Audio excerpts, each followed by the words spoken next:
Evangelho de João, capítulo 12, verso 1, diz assim: 6 dias antes da Páscoa, Jesus foi para Betânia, onde estava Lázaro que havia morrido e fora ressuscitado dentre os mortos. Então ofereceram-lhe o jantar. Marta servia, enquanto Lázaro era um dos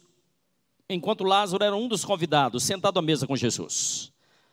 Maria pegou uma libra de bálsamo de nardo puro, um óleo perfumado, muito caro, ungiu os pés de Jesus e os enxugou com os seus cabelos. E a casa encheu-se com a fragrância daquele bálsamo. Mas um dos discípulos de Jesus, Judas Iscariotes, filho de Simão, que mais tarde iria traí-lo, objetou: por que esse bálsamo perfumado não foi vendido por 300 denários e dado aos pobres?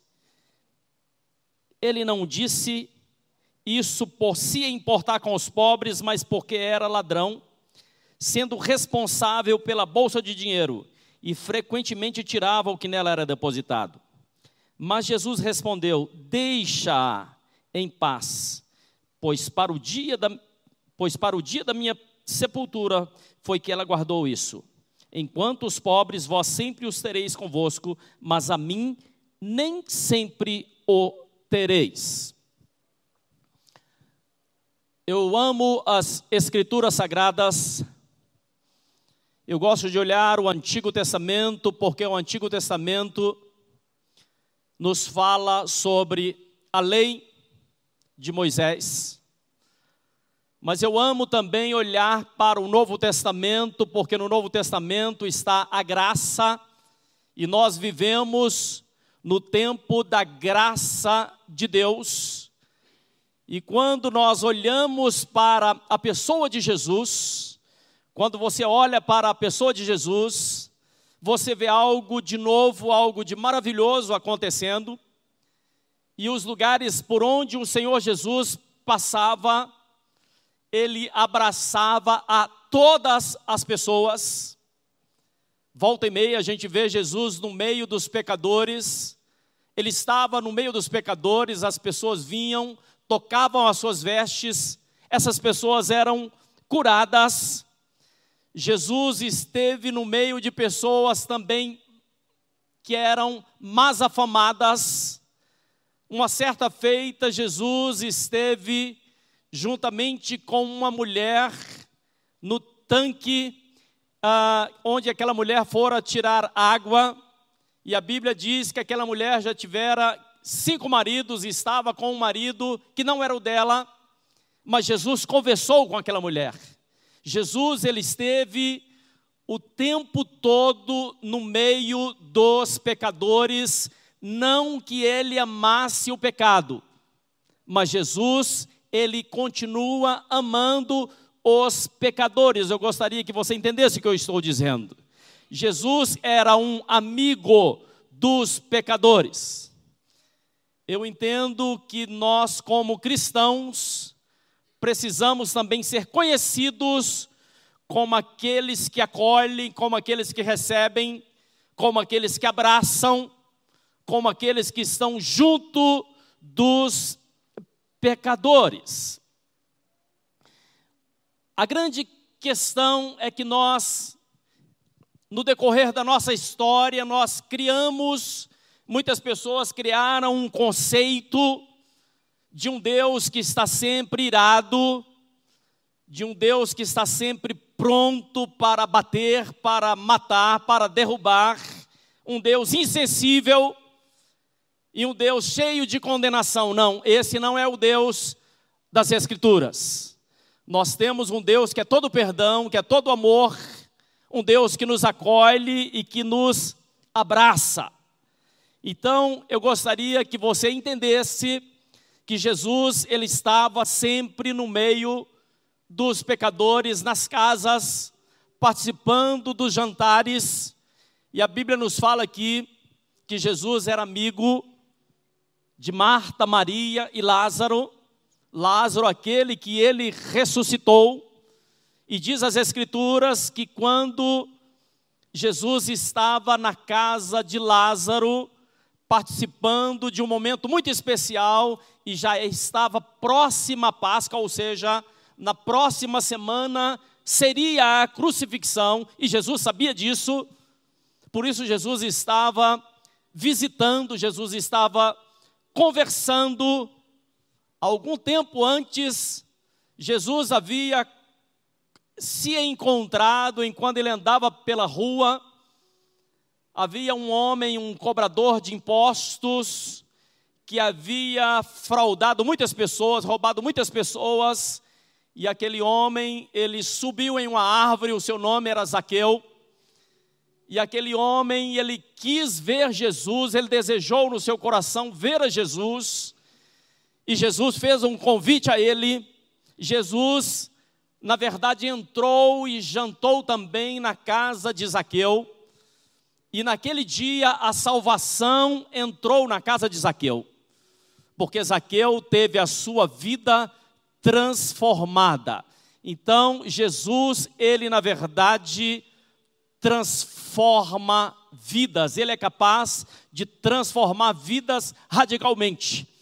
A vida de Zaqueu foi totalmente transformada, porque Jesus foi jantar em sua casa, ele entrou na casa de Zaqueu. Certamente o que nós mais precisamos hoje é que Jesus entre na casa do nosso coração e venha fazer uma mudança radical em cada vida. Então a palavra nos fala que aquela família morava em Betânia. Betânia, só para que a gente possa recordar, Betânia foi o lugar onde Jesus subiu aos céus, depois da sua ressurreição. Mas ali estava Jesus, na casa dos seus amigos, na semana que ele seria sacrificado. E uma daquelas mulheres, a mulher chamada Maria, ela pegou em sua mão um vaso de alabastro. Era um vaso talhado em uma pedra, um vaso difícil, muito caro, muito raro também. E dentro daquele vaso havia um perfume chamado nardo, e esse perfume era produzido muito distante dali, certamente no Nepal, na Índia, muito longe, portanto era um perfume muito caro, e aquele vaso era totalmente lacrado, e somente em uma ocasião especial, como em uma noite de núpcias, a noiva quebrava aquele vaso para que o perfume exalasse em toda a casa. Eu gostaria que você entendesse que o jantar dos judeus era de uma forma diferente. Não era uma mesa alta, era uma mesa bem baixinha, e eles se assentavam meio que deitado, escorando em um braço, e os pés estendidos no tapete. E quando Jesus estava com os pés estendidos, diz aqui a palavra que Maria, ela quebrou aquele perfume, que era muito caro, certamente custava em torno de um ano de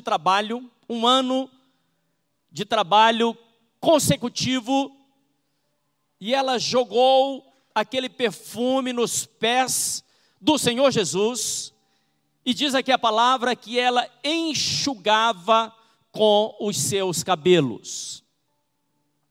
Maria não estava pensando no preço daquele perfume. Quando a gente ama alguém, a gente não pensa no preço do presente, a gente pensa na pessoa. Maria estava pensando na pessoa do Senhor Jesus, e aquela casa, ela foi cheia daquele perfume. Aquela casa ficou um perfume muito especial, muito gostoso. Sabe, amados, eu entendo que as nossas casas têm um tipo de perfume. O perfume é exatamente daquilo que nós levamos à nossa casa.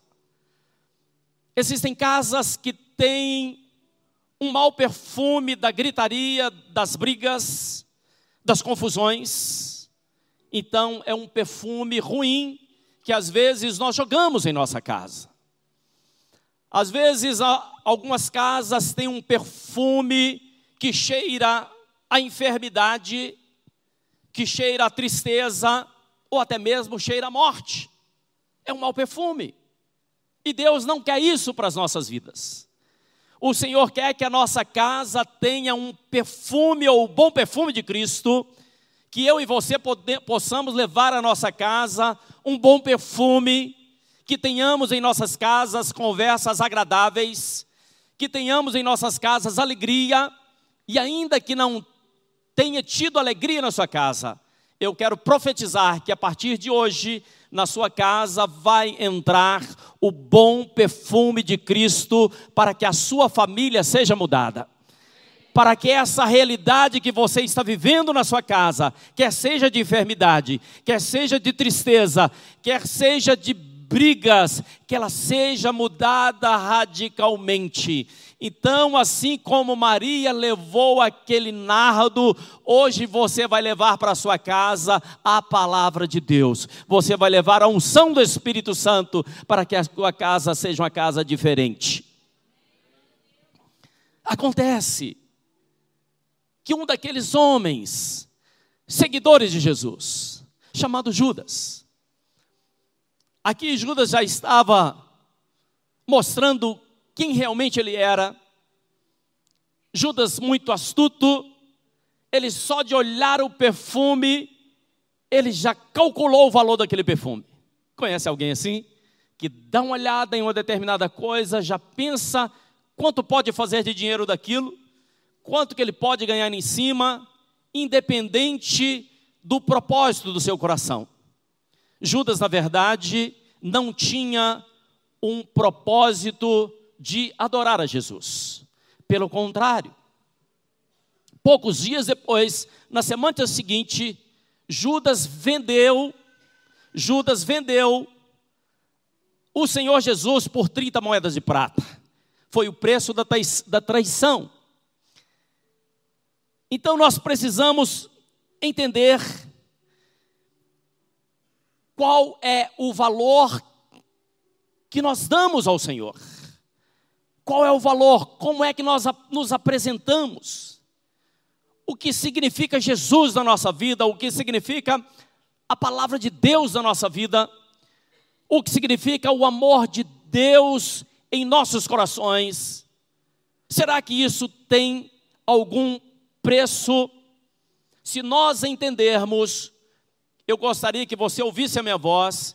Se você entender qual é o valor que Jesus tem na sua vida, você estará acima de toda e qualquer derrota. Se você entender qual é o valor que Jesus tem para a sua vida, talvez você não tenha parado para pensar a respeito disso. Às vezes, na correria do dia a dia, você não tem parado para ver o que Jesus pode fazer na vida de um homem, no meio de uma família. E quando Jesus entra na nossa família, a nossa vida é transformada, mas não apenas a nossa vida, mas como as próximas gerações também são transformadas. Os nossos filhos são transformados, os nossos netos são transformados. Judas olhou, calculou e disse: isso é um verdadeiro desperdício. Será que alguém já falou para você: para que você vai na igreja? Você está perdendo tempo? Para que você está orando? Você está perdendo tempo, não é verdade? São vozes acusadoras. São pessoas que, na verdade, não entendem verdadeiramente o que significa ter Deus em nossas vidas. As vozes acusadoras te criticam, te difamam, falam que você está perdendo dinheiro, tenta te tirar dos caminhos do Senhor. São vozes acusadoras, vozes que, como Judas, não sabem qual é o verdadeiro valor que tem o Filho de Deus nas nossas vidas. Então, o que Judas viu foi um desperdício. O que Maria fez foi pura adoração. Ela pegou aquilo que ela tinha de mais precioso, aquilo que ela tinha de mais importante. Mas nós vemos que o nome de Maria é lembrado. Se nós olharmos para a palavra de Deus, nós veremos que Judas, ele teve um fim muito trágico, porque Judas, após trair o Senhor Jesus, ele tirou a sua própria vida. Diz a palavra que ele se suicidou. Gostaria que você entendesse. Dependendo daquilo que nós fizemos, daquilo que nós falamos, das situações que às vezes nós mesmos provocamos, muitas pessoas começam a se autopunir. Judas, ele cometeu uma autopunição. Ele reconheceu que ele havia traído um sangue inocente. Ele declarou que ele havia traído um sangue inocente. Preste atenção, querido. Talvez você carregue alguns sentimentos no seu coração, por algo que você fez, por algo que você provocou. Muitas pessoas querem se autopunir, se machucam a si próprios e começa a ter pensamentos de autodestruição, porque falhou, porque não teve sucesso em uma determinada coisa, porque feriu alguém e se arrepende amargamente e não resolveu essa situação.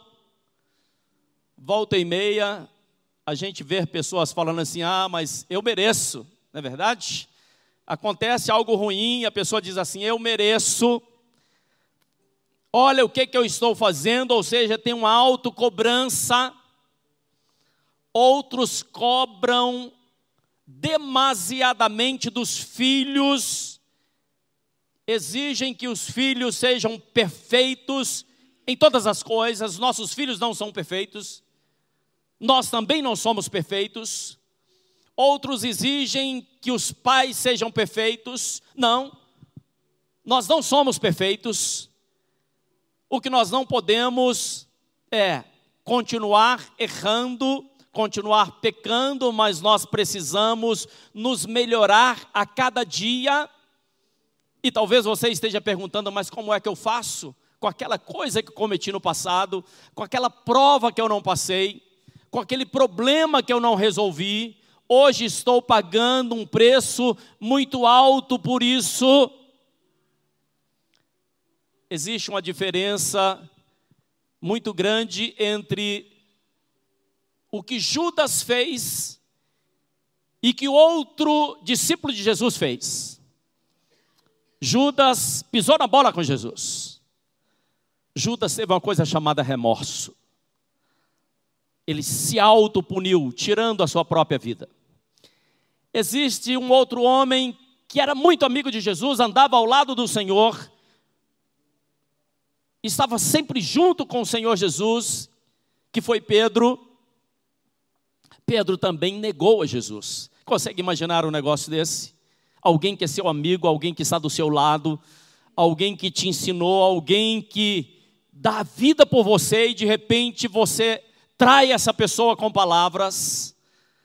E Pedro também se entristeceu, mas Pedro, ao invés de se autopunir, ele aceitou o perdão da parte de Jesus.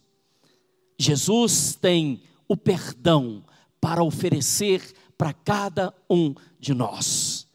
Nós não somos justos, nós não somos perfeitos, mas através da pessoa de Jesus, nós somos perdoados e temos as nossas vidas transformadas. Eu não sei se você está entendendo o que eu estou falando.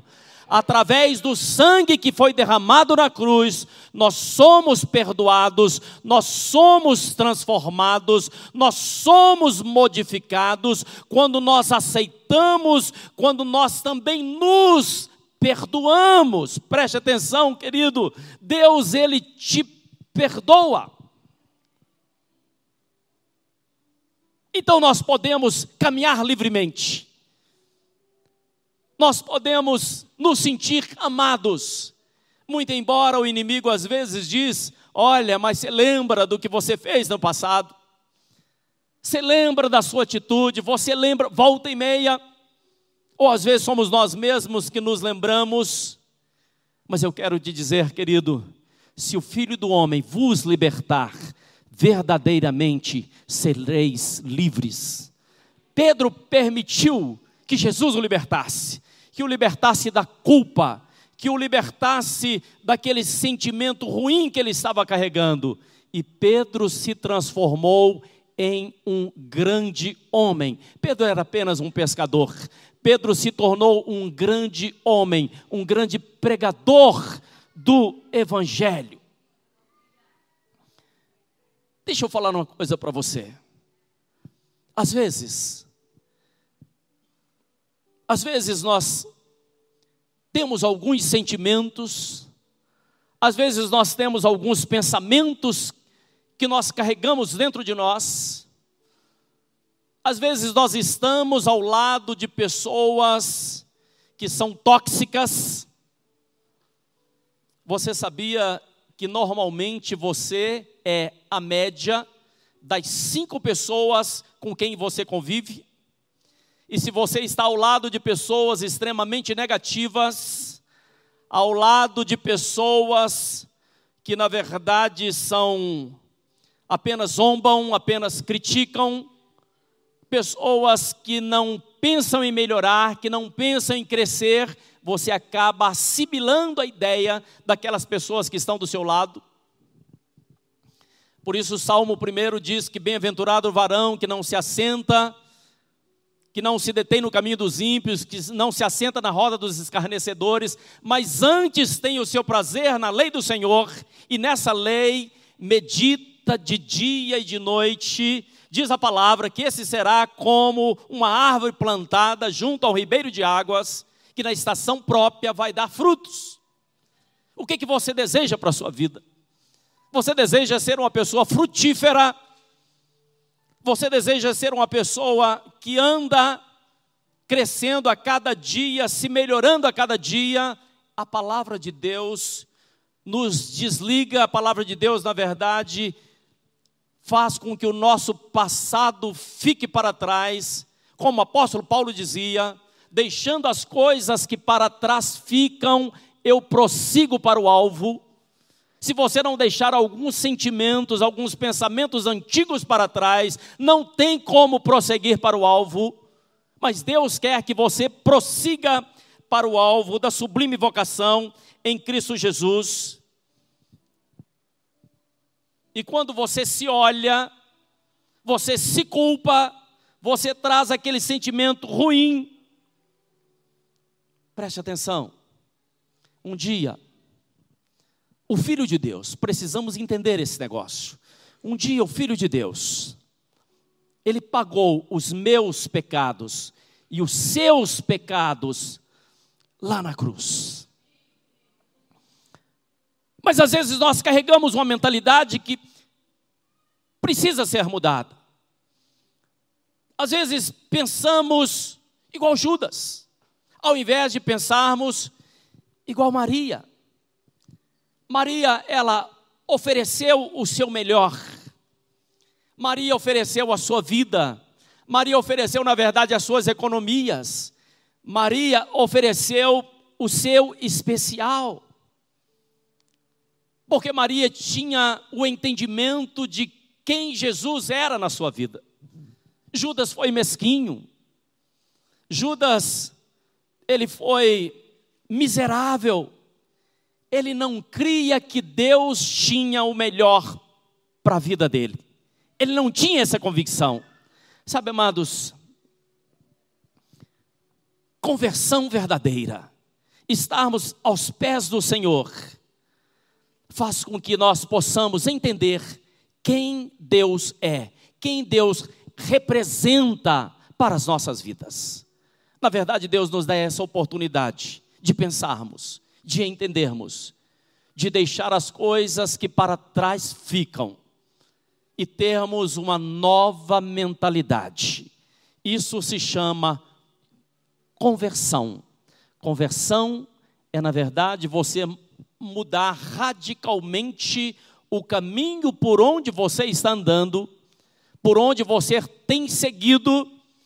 Às vezes, quando estamos viajando, nós vemos uma placa, conversão à esquerda, conversão à direita, é sair daquela pista e mudar para uma outra pista.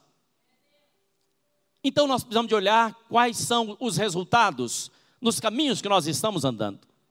Se necessário for, estarmos mudando, estarmos transformando a nossa vida. Por isso Jesus nos chama uma coisa chamada arrependimento. Arrependimento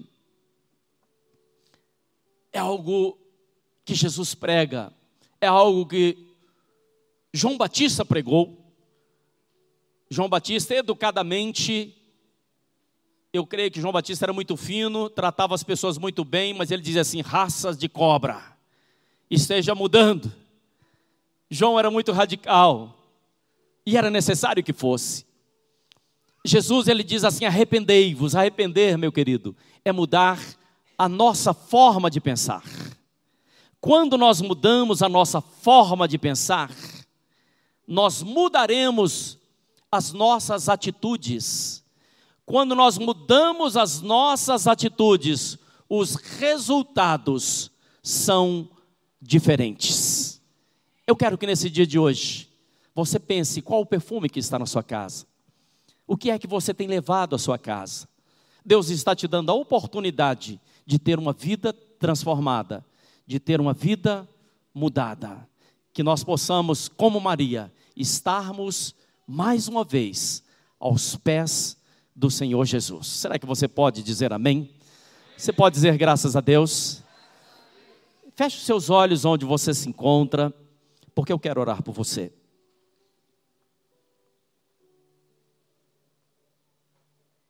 Pai, a Tua palavra foi pregada. Eu sei, ó Deus, que a Tua palavra não vai voltar vazia, não pode voltar vazia. Ela sempre cumpre um propósito. A Tua palavra é uma boa semente, Senhor. E nesse dia de hoje a Tua palavra foi semeada nos corações. Que essa palavra possa ser regada, que essa semente possa ser regada, que essa semente possa crescer e dar bons frutos e alcançar outras vidas daqui a algum tempo, daqui a um breve tempo ou daqui a um longo tempo. Pai, que famílias sejam abençoadas, que famílias sejam transformadas, que vidas sejam mudadas, Pai, em nome de Jesus, em nome de Jesus.